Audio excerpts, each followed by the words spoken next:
हर हर महादेव दोस्तों, आओ चलते हैं हरिद्वार से केदारनाथ। हरिद्वार को प्राचीन काल से ही देवभूमि का प्रवेश द्वार माना गया है। केदारनाथ जाने के लिए इसे हरद्वार, हर यानी महादेव का द्वार कहा जाता है। मान्यता है कि किसी भी पवित्र मंदिर के दर्शन करने से पहले गंगा स्नान अनिवार्य है। श्रद्धालु हर की पौड़ी पर स्नान कर खुद को शारीरिक और मानसिक रूप से शुद्ध करते हैं। केदारनाथ और हरिद्वार का गहरा संबंध है। चंडीगढ़ से हरिद्वार की दूरी लगभग 250 से 250 किलोमीटर है और हम लोग भी यहाँ पे 4 से 5 घंटे में पहुँच गए। हम लोगों ने अपनी यात्रा लेट आरंभ करी थी, इसलिए रात के 11:30 हो गए। तो यहाँ का नज़ारा आप इस समय देख सकते हो। जहाँ दिन के टाइम पैर रखने में भी जगह नहीं मिलती, यहाँ पे बहुत ही शांत माहौल था, बहुत सुकून देने वाला था। तो आप लोग दर्शन कीजिए। शिवलिंग के सामने लक्ष्मी नारायण मंदिर ओपन था, वहाँ पे हमने दर्शन किए और उसके बाद हम लोग चल पड़े हर की पौड़ी पे स्नान करने के लिए। इस टाइम ये सारे मंदिर क्लोज थे, सुबह जल्दी ओपन हो जाते हैं, तो हमने बाहर से ही माथा टेक लिया।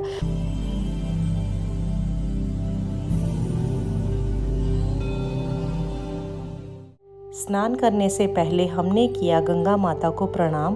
उसके बाद हमने अपना मुंह हाथ धोया और फिर डुबकी लगानी स्टार्ट कर दी। यहाँ पे हम लोग सारे परिवार के सदस्यों के लिए डुबकियाँ लगा रहे थे और आखिरी डुबकी हमने पूरे विश्व के कल्याण के लिए लगाई। फिर सुबह जल्दी उठकर हमने किए गणेश जी के दर्शन और ये रहा सुबह का नज़ारा।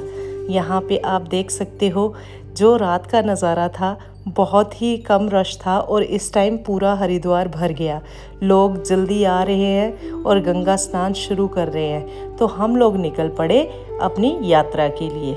हरिद्वार से ही ऋषिकेश और फिर नेशनल हाईवे शुरू होता है, जो सीधा रुद्रप्रयाग होते हुए सोनप्रयाग तक जाता है। उत्तराखंड की खूबसूरत पहाड़ियों के बीच बसा है देवप्रयाग, एक ऐसा स्थान जहां आस्था और प्रकृति का अद्भुत संगम देखने को मिलता है। यहीं पर अलकनंदा नदी और भागीरथी नदी मिलकर पवित्र गंगा नदी का निर्माण करती है। यह संगम देवप्रयाग के विशेष धार्मिक महत्व देता है। यहाँ स्थित रघुनाथ मंदिर भगवान राम को समर्पित है और श्रद्धालुओं के लिए आस्था का मुख्य केंद्र है।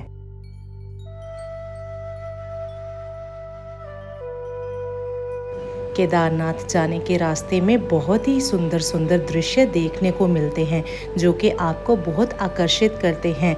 आप भी मेरे साथ इसको एंजॉय कीजिए।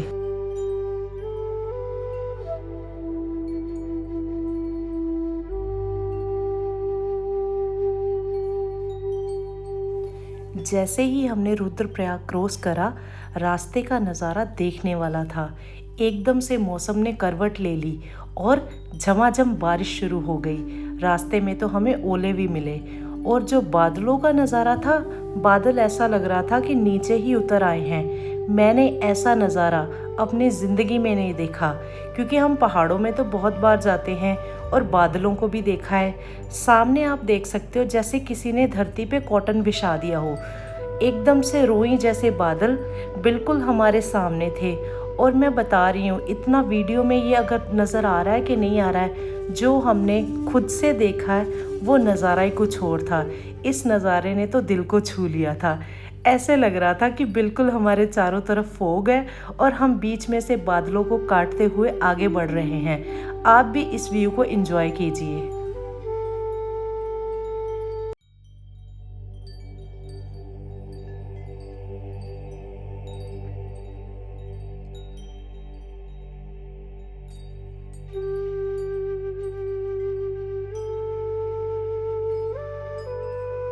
इतने खूबसूरत नज़ारे के बाद हम पहुंच गए सीतापुर।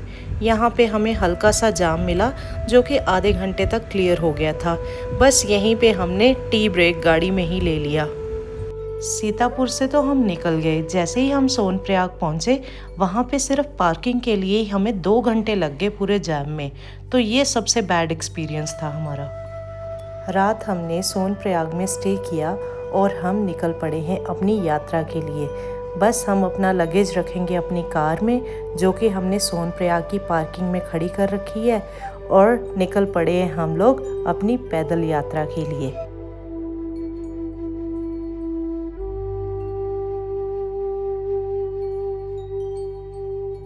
सोनप्रयाग से लगभग 1 किलोमीटर चलने के बाद हमें मिलती है शटल सर्विस, और सोनप्रयाग में ही आपकी जो यात्रा रजिस्ट्रेशन पर्ची चेक होती है, उसके बाद ही आपको आगे जाने दिया जाता है। यात्रा रजिस्ट्रेशन का स्क्रीनशॉट भी आप दिखाकर अपनी रजिस्ट्रेशन वेरीफाई करवा सकते हो। हिमालय के ग्लेशियर से निकलने वाली मंदाकिनी नदी का नज़ारा बहुत ही सुंदर है। यह नदी केदारनाथ टेम्पल के पास से बहती है। हिंदू धर्म में भी इसका बहुत पवित्र स्थान माना जाता है। पुल पार करने के बाद हमें सामने मिल जाती है शटल सर्विस। शटल सर्विस को शेयर्ड जीप और शेयर्ड टैक्सी भी कहा जाता है। यहाँ पर सिर्फ सरकारी और लोकल शेयर टैक्सी ही चलती है। प्राइवेट गाड़ी को आगे ले जाने की अनुमति नहीं होती, इसीलिए हम अपनी गाड़ी सोनप्रयाग में ही पार्क कर आए। यहाँ पे 50 रुपीज़ पर पर्सन देकर आप 5 से 7 किलोमीटर की दूरी इजीली तय कर सकते हो। और ये हम चल पड़े गौरीकुंड की तरफ।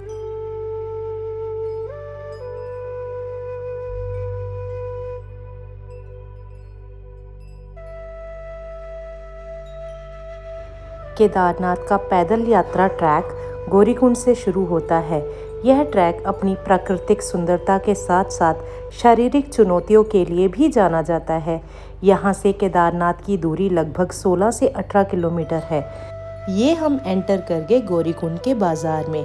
यहाँ पे यात्रियों की ज़रूरत का सामान मिल जाता है, जैसे कि गर्म कपड़े, ट्रैकिंग शूज़ और खाने पीने की भी बहुत अच्छी व्यवस्था हो रखी है। बहुत ही सुंदर सुंदर रेस्टोरेंट्स बने हुए हैं। ये हम पहुँच गए गौरी टेम्पल। यह मंदिर माता पार्वती को समर्पित है। मान्यता है कि माता पार्वती ने यहीं भगवान शिव को पाने के लिए कठोर तपस्या की थी। मंदिर के पास ही गर्म पानी का कुंड है, जिसको हॉट स्प्रिंग भी कहते हैं। श्रद्धालु यहाँ स्नान करके केदारनाथ यात्रा शुरू करते हैं।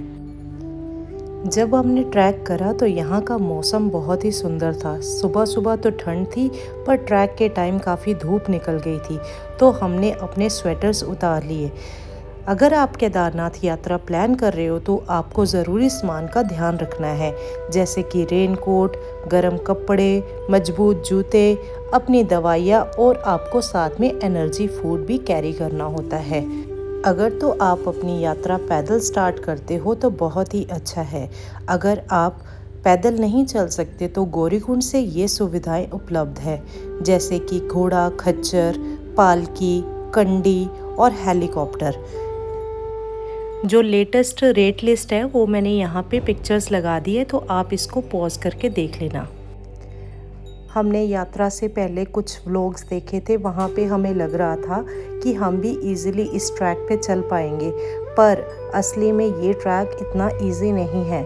यहाँ पे आप देख सकते हो बहुत ही अच्छे वॉशरूम्स बन रखे हैं, न्यूली कंस्ट्रक्टेड वॉशरूम्स है, और आगे ये है एंट्री गेट। तो यहाँ से होते हुए हम अपनी यात्रा की ओर बढ़ रहे हैं। केदारनाथ का यात्रा ट्रैक बहुत ही डिफ़िकल्ट है। ऊंचाई पर जाने पर ऑक्सीजन की भी कमी हो सकती है, इसलिए यात्रा से 1-2 महीने पहले वॉक या एक्सरसाइज स्टार्ट करना फ़ायदेमंद रहता है।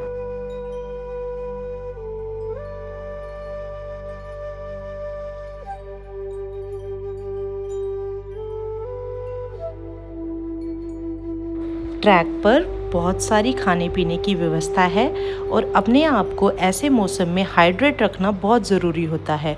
तो यहाँ पे जगह जगह पे फ्रूट स्टॉल, खीरा के स्टॉल और पानी की व्यवस्था है, और उसके अलावा और बहुत सारी खाने पीने की व्यवस्था हो रखी है।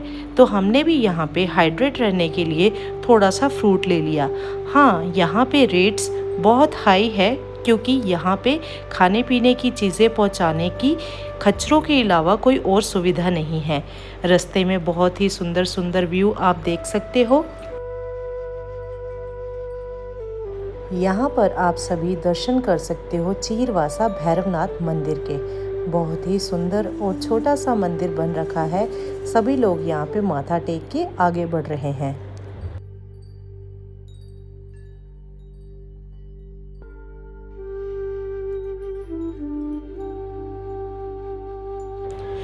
पाँच किलोमीटर तक पैदल ट्रैक करने के बाद हमें तो हो गई थी बहुत ज़्यादा थकावट।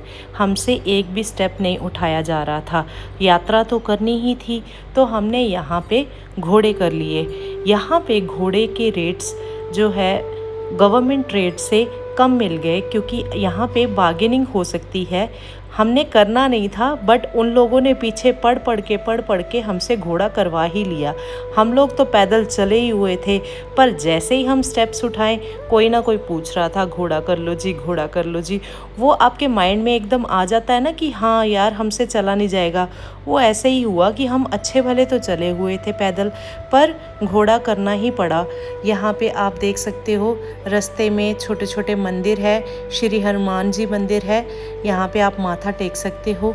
तो हमें गुस्सा तो बहुत आ रहा था अपने आप पर कि हम लोगों ने पैदल यात्रा का प्लान करा था, पर हम घोड़े क्यों कर रहे हैं। पर वहाँ पे आपकी हेल्थ आपको कैसे रिस्पॉन्ड करती है, ये वहीं पे जाके पता चलेगा। नॉर्मली क्या होता है, हम लोग व्लॉग देखकर चल पड़ते हैं, और हमने भी ऐसा ही किया था कि हमने कुछ व्लॉग्स देखे, प्लान बनाया, और हमने सोचा कि हम भी इजीली चल पड़ेंगे। पर यहाँ पे आप देख सकते हो कि हमें घोड़े करने पड़े, और मुझे इन पे बहुत तरस आ रहा था। मैं हल्का सा इनको प्यार भी कर रही थी, और मैं माफ़ी मांगती हुई जा रही थी कि हे भोलेनाथ, मुझे माफ़ करना कि हमें खच्चर करके आना पड़ा। पर यही है कि ये यहाँ पे इनका रोज़गार का भी साधन है। बहुत सारे नेपाली लोग यहाँ पे रोज़गार के लिए आए हुए हैं, तो हो सकता है कि भोलेनाथ ने हमारे ज़रिए इनको भी रोज़गार देना हो।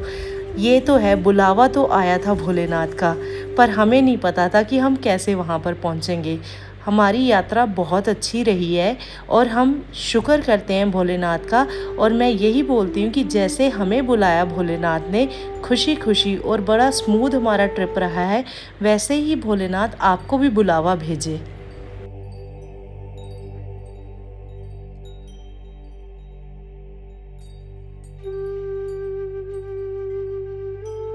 हम लोग घोड़े पे बैठ तो गए, पर बैठने के बाद हमें बहुत डर लग रहा था। पर वो डर एकदम से चला गया जब हमने सामने बर्फ़ का ग्लेशियर देखा।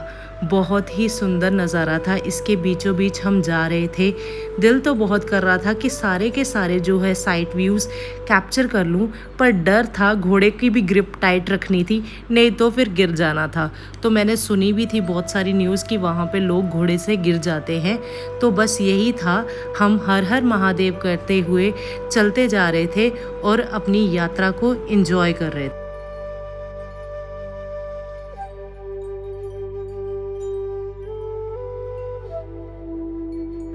जैसे जैसे हम ऊपर बढ़ रहे थे, नज़ारे और भी सुंदर हो रहे थे, और ट्रैक और भी ख़तरनाक हो रहा था। घोड़े पे भी बहुत डर लग रहा था, और मैं तो उन लोगों की हिम्मत की दाद देती हूँ जो लोग पैदल यात्रा करते हैं। मुझे पता है मेरा व्लॉग देखकर बहुत सारे लोग ये कमेंट करेंगे कि आप लोगों ने यात्रा ही क्यों प्लान करी अगर आप लोग पैदल चल ही नहीं सकते। देखो, ये व्यवस्था सबके लिए बनी है, इसीलिए मैं अपने एक्सपीरियंस से सबको बोल रही हूँ, सोच समझ के ही यात्रा का प्लान करें। अगर हम लोग सोचते हैं कि ये नॉर्मल ट्रैक है, जैसे हम हर साल वैष्णो देवी जाते हैं, हम इजीली ट्रैक कर जाते हैं, पैदल कर जाते हैं, तो मुझे व्लॉग्स में ये क्लैरिटी नहीं हुई थी कि इतना डिफ़िकल्ट ट्रैक है। इसीलिए ज़्यादा फोकस मैंने रोड पे करा हुआ है। तो आप लोग आ सकते हो, जैसे आपको जिस हिसाब से बुलावा आता है आप वैसे ही जाते हो। कुछ लोग पालकी में जाते हैं, कुछ लोग हेलीकॉप्टर में जाते हैं, कुछ लोग पैदल जाते हैं। तो जैसे ही भोलेनाथ ने आपको बुलाना है वैसे ही जाना होता है। ये हम पहुंच गए हैं केदारनाथ के बेस कैंप में। यहाँ से भी 2 किलोमीटर तक का रास्ता आपको पैदल चलना होता है। जो लोग नहीं चल पाते वो लोग यहाँ पे टोकरी या जिसको कंडी भी बोलते हैं वो कर लेते हैं। सामने बहुत ही खूबसूरत से बर्फ़ के पहाड़ थे, पर हमारी लेग्स पूरी जाम हो गई थी। हमने सबसे पहले एक टी ब्रेक लिया उसके बाद हमने पैदल ट्रैक स्टार्ट कर दिया। मेरे तो शोल्डर भी पेन कर रहे थे बैग के साथ। फिर जयंत ने बोला मम्मा मैं उठा लेता हूँ, तो दोनों बैग्स जयंत ने उठाए। तो यहाँ पे आप देख सकते हो हम लोग चले जा रहे थे, सामने हेलीकॉप्टर्स भी दिखने शुरू हो गए थे। दिख तो नीचे से ही रहे थे पर अब पास से दिख रहे थे। तो हम लोग वेट कर रहे थे कि कब हमें सामने भोले बाबा का मंदिर दिखे, और ये नज़ारा तो आँखों को खींच रहा था, इतना अच्छा लग रहा था, आपकी थकावट को दूर करने वाला नज़ारा था।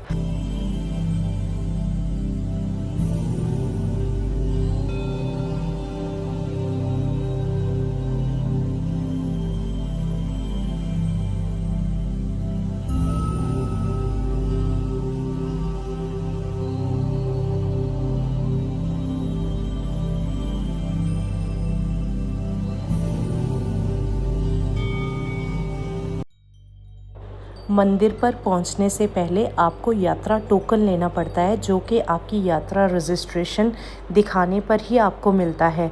तो यहाँ पे कुछ खास लाइनें नहीं थी। जैसे ही आप आगे ये ब्रिज देखोगे उसी के पास एक टेंट लगा हुआ है जहाँ पे आपको टोकन मिलता है, दर्शन टोकन मिलता है। और ये बहुत ही ज़रूरी है क्योंकि दर्शनों के टाइम पे वो ये टोकन आपसे लेते हैं, उसके बाद ही आपको आगे जाने देते हैं।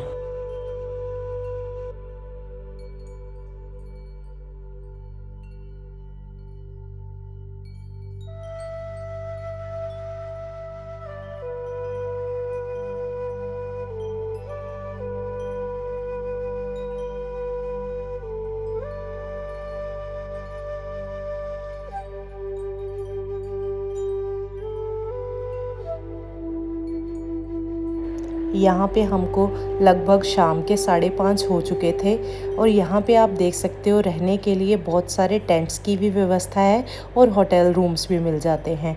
तो हमने यहाँ पे जब टेंट का रेंट पूछा तो वो 1000 रुपीज़ पर पर्सन था, और रूम में अगर आपने अच्छा रूम लेना है विद वॉशरूम फैसिलिटी तो वहाँ पे आपको 2000 से 2500 तक इजीली रूम मिल जाता है और अच्छा रूम मिल जाता है। जैसे ही हम ऊपर पहुंचे तो पुलिस वालों ने हमें यही बोला कि आप लोग अभी लाइन में लग जाए क्योंकि दर्शन में काफ़ी टाइम लगता है और यहाँ पे आरती के टाइम आप पहुंच जाओगे मंदिर में।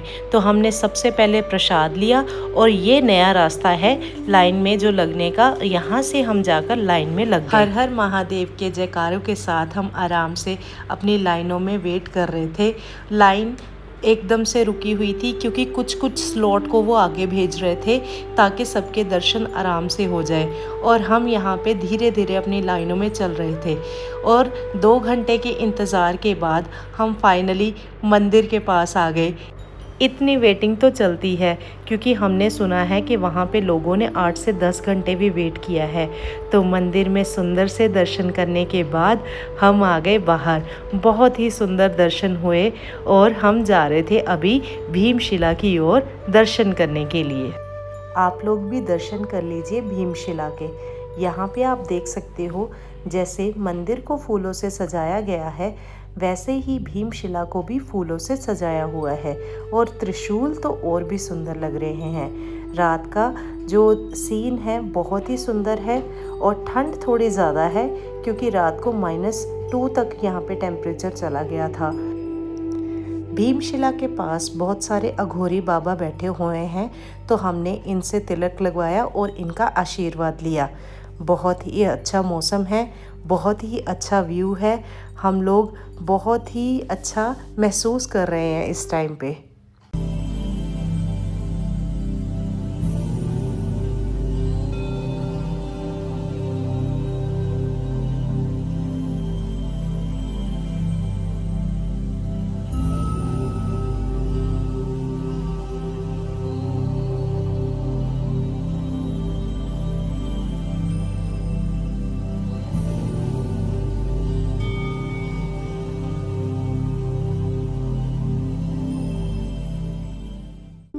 फाइनली आप लोगों का भी इंतज़ार अब ख़त्म होगा जब आप सामने से बाबा केदारनाथ के दर्शन करेंगे।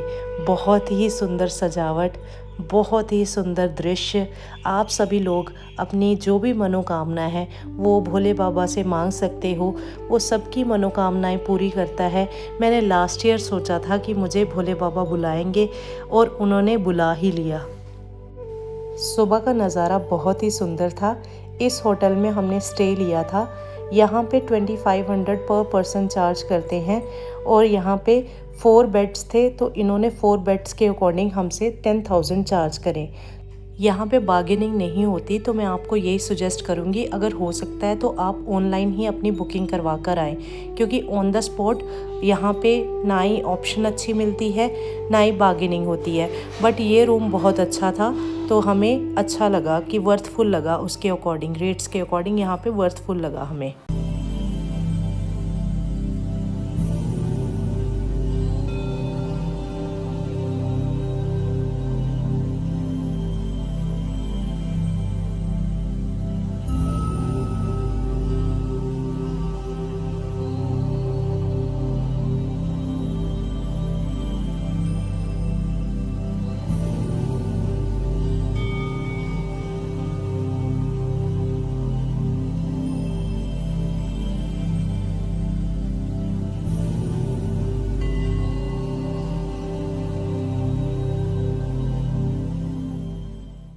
रात का नज़ारा कुछ और था और सुबह का नज़ारा कुछ और।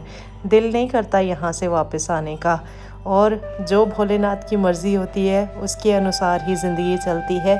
यहाँ पे हम लोग सुबह फिर से सोच रहे थे कि हम अगर दर्शन कर लें, पर अनलकीली वहाँ पे हमें पता चला कि सुबह के टाइम 4 से 5 किलोमीटर लंबी लाइंस लगी हुई हैं और उसमें आराम से वेटिंग थी 6 आवर्स की। तो हमने नीचे भी जाना था और आज हमने सोच लिया था कि नीचे हम पैदल ही जाएंगे। तो यहाँ पे हम लोग फुल रेडी होकर, फ्रेश होकर दोबारा एक्साइटेड थे, भोलेनाथ के मंदिर की तरफ जा रहे थे।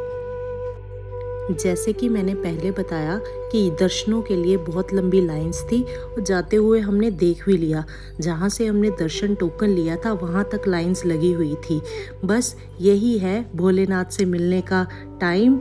लोग सारे एक्साइटेड हैं और दर्शनों के बाद सबकी थकावट दूर हो जाएगी, जैसे हमारी दूर हो गई। तो ये सुबह का टाइम है, वहाँ का मौसम अच्छा है, तो मौसम देख के ही आप अपनी यात्रा प्लान करना। यहाँ सामने आप काल भैरव के दर्शन कर लीजिए, यहाँ से माथा टेकिए, आपकी जो भी मनोकामना है भगवान पूरी करे। बोलो मेरे साथ, हर हर महादेव।